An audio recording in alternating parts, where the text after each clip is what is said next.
खांडवा गांव में 7 बजने को थे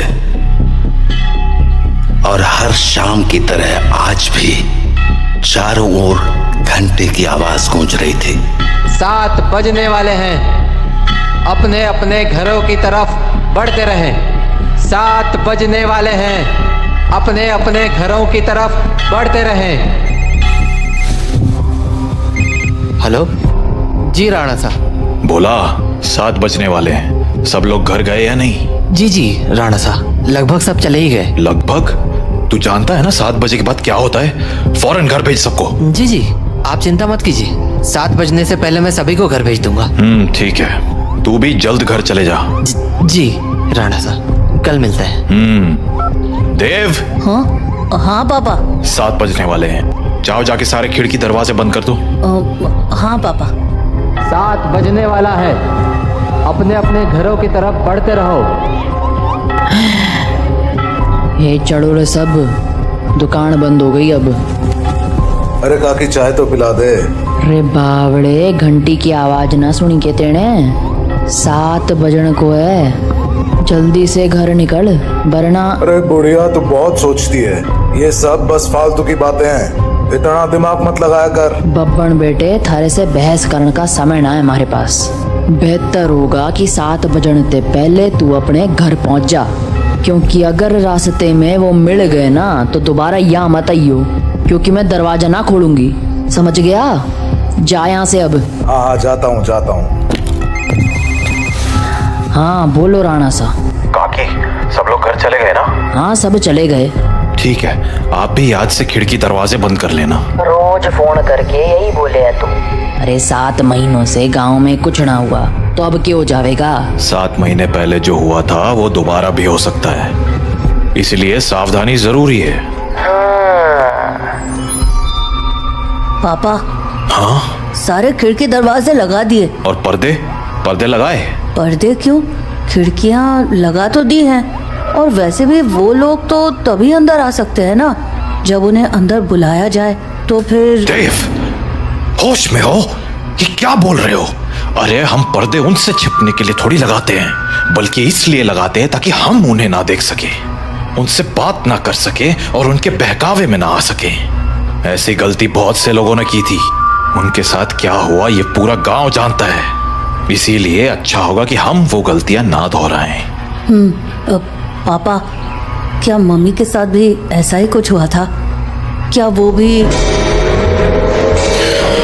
7 बज गए, जाओ जल्दी से जाके पर्दे लगा दो, वो लोग अब आते ही होंगे। हाँ। तो राणा सा की बात मानकर देव खिड़कियों पर पर्दे लगाने के लिए चला गया, पर अभी वो पर्दे लगा ही रहा था कि उसने ऐसा कुछ देखा जिससे उसके होश उड़ गए। देव बेटा। मम्मी, आप? हाँ बेटा, मैं ही हूँ। पर आप यहाँ कैसे? तुमसे मिलने आई हूँ बेटा। हाँ, पर आप तो मर गए थे ना? नहीं तो, देखो मुझे, मैं तो जिंदा हूँ।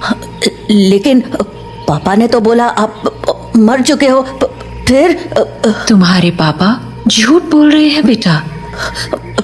मतलब आप मरे नहीं हो? नहीं, मैं तो बस रास्ता भटक गई थी, आज बहुत मुश्किल से तुम्हारे पास आ पाई हूँ, बस तुमसे मिलने। हाँ? सच्ची? हाँ बेटा, हाँ। अब चलो मुझे अंदर आने दो, 7 बज गए हैं, वो लोग आते ही होंगे। हाँ, मैं पापा को बोलता हूँ। नहीं, पापा को क्यों बुला रहे हो?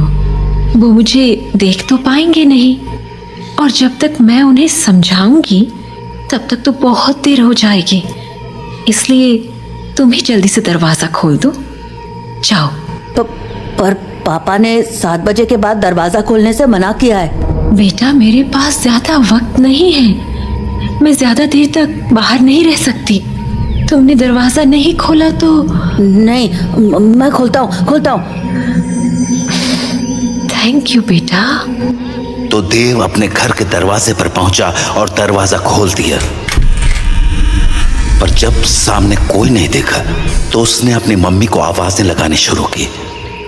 मम्मी, मम्मी, अरे मम्मी कहाँ गई? मम्मी कहाँ हो? जल्दी आओ ना। देव, पापा, तुमने दरवाजा क्यों खोला है? देव बेटा। मम्मी। देव मम्मी को अपनी ओर आते देख ही रहा था कि तभी राणा शाह ने एकदम से लाइट्स बंद कर दी और लाइट के अचानक बंद होते ही देव पीछे पलटा तो उसके सामने अंधेरे में राणा शाह खड़े थे, जो देव को चुप रहने का इशारा कर रहे थे। देव बेटा, अरे कहाँ चले गए तुम? देखो मैं आ गई। मम्मी से नहीं मिलोगे? देव, देव। नंदिनी देव को आवाज लगा रही थी पर वो वहां था ही नहीं, क्योंकि राणा शाह ने उसे बगल वाले कमरे में छिपाकर दरवाजा बंद कर दिया था। पापा बाहर मम्मी थी और देव शांत हो जाओ, मैंने कहा था ना तुम्हारी मम्मी मर चुकी है। पर पापा उन्होंने बोला वो जिंदा है और देव बेटा, तुम अंदर हो ना? दरवाजा नहीं खोलोगे? तुम्हारी मम्मी आ गई। दरवाजा खोलो बेटा। पापा। श्श, कोई आवाज मत करो। लेकिन पापा, मुझे मम्मी से मिलना है। श्श, तुम्हें अगर सच में लगता है कि वो तुम्हारी मम्मी है तो उनसे कल सुबह मिल लेना, ठीक है? पर अभी के लिए शांत हो जाओ। राणा साहब, ओ राणा साहब, अरे मिलने दो ना मुझे देव से। कब तक झूठ बोलोगे उससे कि मैं मर चुकी हूँ? राणा साहब, आप सुन रहे हो ना? पापा। बेटा बिल्कुल भी ध्यान मत दो और आंख बंद करके सो जाओ। पर पापा, मम्मी ये क्या बोल रही है? शांत रहो देव, कल सुबह मैं तुम्हें सब समझा दूंगा, पर अभी के लिए चुपचाप आंखें बंद करो और सो जाओ। तो देव अपने पापा के कंधे पर सर रखकर सो गया और जब सुबह हुई तो राणा शाह देव को आवाज लगाते हुए बोले, देव उठ जाओ, सुबह हो गई है। हाँ, सुबह हो गई तो मम्मी से मिल सकते हैं ना अब? आओ मेरे साथ, तुम्हें तुम्हारी मम्मी से मिलाता हूँ। लेकिन जैसे ही दोनों कमरे के बाहर आए वहां कोई नहीं था। हाँ, मम्मी कहाँ गई? मैंने कहा था ना कि वो तुम्हारी मम्मी नहीं थी। पापा, वो मम्मी जैसे ही बात कर रही थी। बेटा मैंने समझाया था ना तुम्हें, पर्दे लगाने के पीछे की सबसे बड़ी वजह यही है कि हम उन्हें देख ना पाए, उनकी बातों में ना आ पाए, जैसे कल तुम आ गए। पर वो बोल रही थी कि वो मरी नहीं है, जिंदा है। अगर वो मर गई है तो यहाँ कैसे आ गई? एक काम करो, मेरे साथ आओ। हाँ, कहाँ पापा? बस चलो मेरे साथ, तुम्हें कुछ दिखाना है। तो उसके बाद वो दोनों गांव के लगभग बाहर चले आए और वहां पहुंचते ही देव बोला, पापा हम लोग यहाँ क्यों चले आए? बताता हूँ, पर पहले आसपास देखकर ये बताओ कि यहाँ क्या दिख रहा है तुम्हें? यहाँ तो कुछ भी नहीं है। आसपास बहुत सारे पेड़ हैं। सामने गांव से बाहर जाने का रास्ता है और पास में बब्बन भैया का घर है। तुम्हें कहीं पर कोई बस दिख रही है क्या? हाँ, वो उस तरफ एक पुरानी सी बस है। क्यों? बेटा ये वही जगह है जहां तुम्हारी मम्मी की मौत हुई थी। हाँ, उस दिन हमें शहर से लौटने में देरी हो गई थी और गांव पहुंचते पहुंचते सुबह के 4 बज गए। सूरज निकलने में थोड़ा वक्त था तो गांव के सभी घरों की खिड़की दरवाजे बंद ही थे, इसीलिए सुबह होने तक हमारे पास झाड़ियों में छिपे रहने के अलावा कोई चारा नहीं था। हम लोग एक झाड़ के पीछे छिपे ही थे कि मैंने तुम्हारी मम्मी की एक आवाज सुनी। नंदिनी, क्या हुआ? राणा साहब, उन्होंने हमें देख लिया है, हमें कहीं और जाना पड़ेगा। हाँ, पर कहाँ? आसपास कोई घर है? घर तो है, पर मुझे नहीं लगता कि अभी कोई दरवाजा खोलेगा। तो अब क्या करें? वहाँ एक पुरानी सी बस है, हम उसमें जाकर छिप सकते हैं। हाँ ठीक है, चलो। तो हम दोनों फटाफट उस बस के पास पहुंच गए। पर फिर क्या हुआ? मैं तो बस के अंदर चला गया, पर तुम्हारी मम्मी मेरे पीछे नहीं आ पाई, क्योंकि वो बाहर खड़े होकर किसी से बात करने लगी। क्या हुआ बेटा, क्यों रो रहे हो? आंटी, मुझे बहुत डर लग रहा है। मैं बाहर छूट गई हूँ। मेरा घर बहुत दूर है। अरे बेटा रो मत, एक काम करो, मेरे पास आओ, हम लोग इस बस में छिप जाएंगे, फिर वो लोग हमें नहीं ढूंढ पाएंगे। सच में आंटी, कोई नहीं ढूंढ पाएगा? हाँ हाँ पक्का, कोई नहीं ढूंढ पाएगा, आ जाओ। थैंक यू आंटी, पर मैंने तो आपको ढूंढ लिया। हाँ?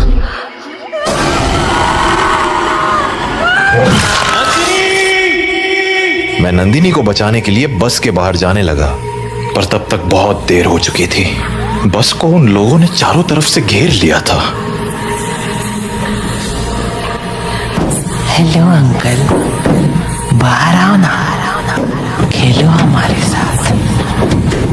और शायद मुझे देखकर हंसे जा रहे थे। हेलो अंकल, बाहर आओ ना, खेलो हमारे साथ। उन आवाजों को सुन मैं इतना घबरा गया कि अपनी जगह से हिल भी ना पाया। पर थोड़ी ही देर बाद वो आवाजें आनी बंद हो गईं और गांव के लोगों की आवाज सुनाई देने लगी। मैं समझ गया था कि सुबह हो चुकी थी, तो मैं बस के बाहर निकलकर तुम्हारी मम्मी को आवाज लगाने लगा। नंदिनी! नंदिनी! पर वहां अब कोई नहीं था। मैं कई दिनों तक उसके लौटने का इंतजार करता रहा, पर वो नहीं लौटी।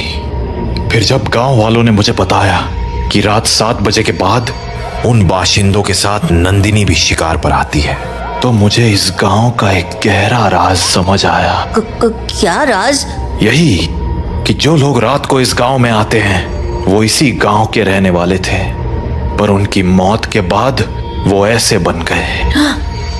मतलब कल जिसे मैंने देखा वो तुम्हारी मम्मी नहीं थी बेटा, क्योंकि मरे हुए लोग वापस नहीं आया करते, इंसान बनकर तो बिल्कुल नहीं।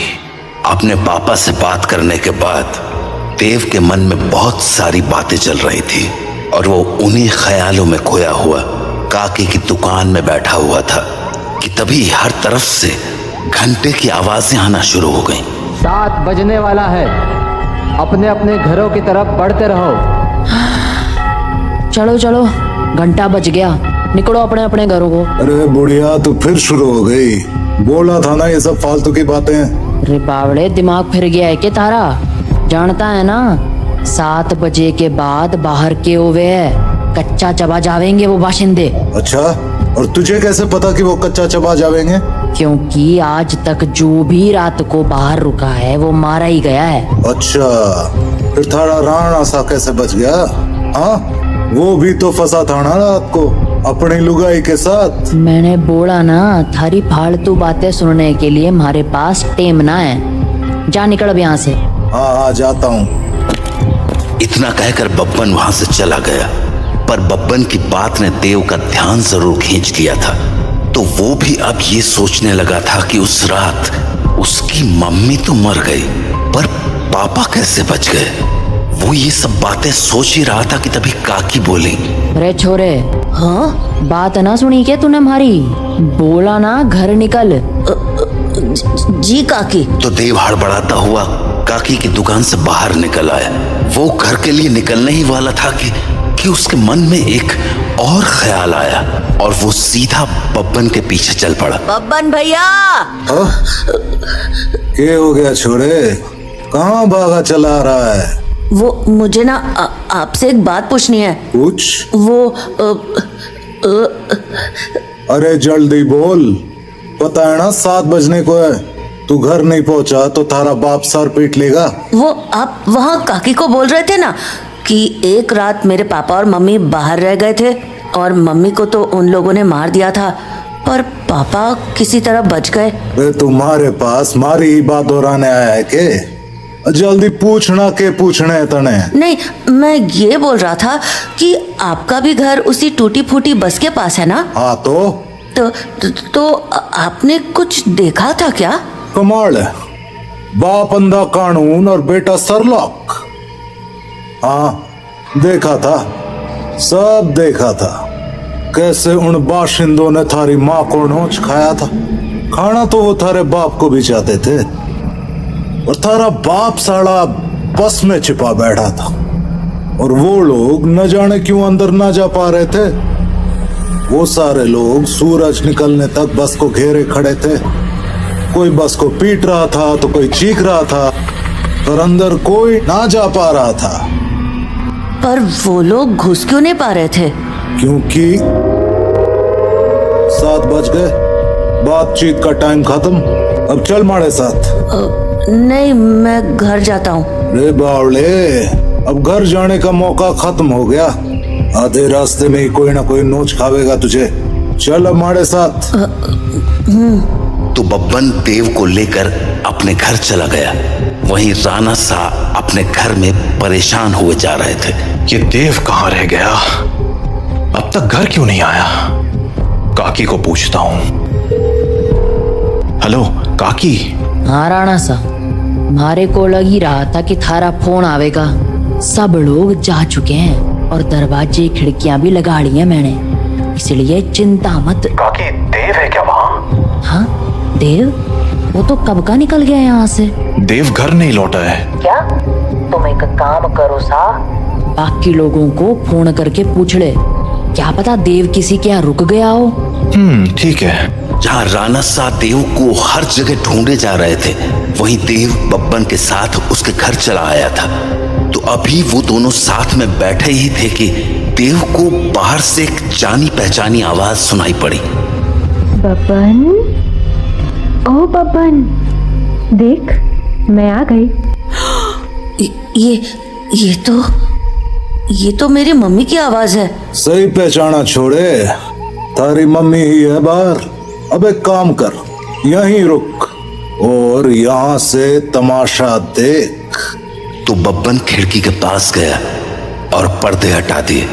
हाँ छोरी, बुला रही थी ना मने, ले देख मैं आ गया। कितना इंतजार कराता है तू। इंतजार? अरे अभी तो आई तू। मैं तो रोज ही आती हूँ, तू मुझसे कभी मिलता ही नहीं। अरे थारे से तो रोज बात करूँ हूँ मैं। हाँ, पर मिलने का मतलब बस बात करना थोड़ी होता है, करीब भी तो आना होता है ना। अच्छा, मारे करीब आना साता ने। और नहीं तो क्या, खोलना दरवाजा। कमाल है छोरी, तू भी अपने राणा सा को इतनी जल्दी भूल गई। जो राणा सा देखेंगे नहीं, वो उन्हें पता कैसे चलेगा। कमाल है तू भी। वैसे थारे बेटे का क्या, वो तो देख सके है ना। ओफो बब्बन, तू भी ये क्या बातें करने लगा। हम दोनों के बीच में किसी दूसरे का क्या काम। जाना, दरवाजा खोल देना, मुझे तेरे से अच्छे से मिलना है। अच्छा चल ठीक है, खोल ही देता हूँ दरवाजा अब। तो बब्बन दरवाजा खोलने जा ही रहा था कि देव बोला, बब्बन भैया दरवाजा मत खोलना, वो मेरी मम्मी नहीं है। अरे यो बात तो मने भी पता है, यो थारी माँ तो अब बिल्कुल ना रही। अरे बब्बन भैया, मैं सच कह रहा हूँ, वो इंसान नहीं है।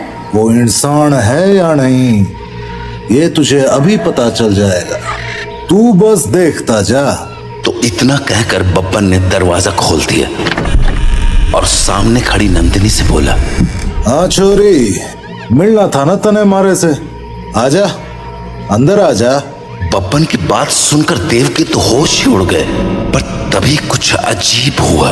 उसने देखा कि उसकी मम्मी दरवाजे पर तो खड़ी थी, पर दरवाजे से अंदर नहीं आ रही थी। क्या हो गया, रुक क्यों गई, आजा अंदर। नंदिनी कुछ देर तो वैसे ही खड़ी रही, पर फिर बोले, तू बाहर क्यों नहीं आ जाता बब्बन, मैं तुमसे यहीं मिल लूंगी।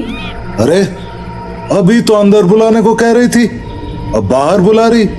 देख छोरी, आना तो तुझे ही पड़ेगा, अब सोच ले। तू भी ना बब्बन, कितना इंतजार कराएगा, आ जाना बाहर।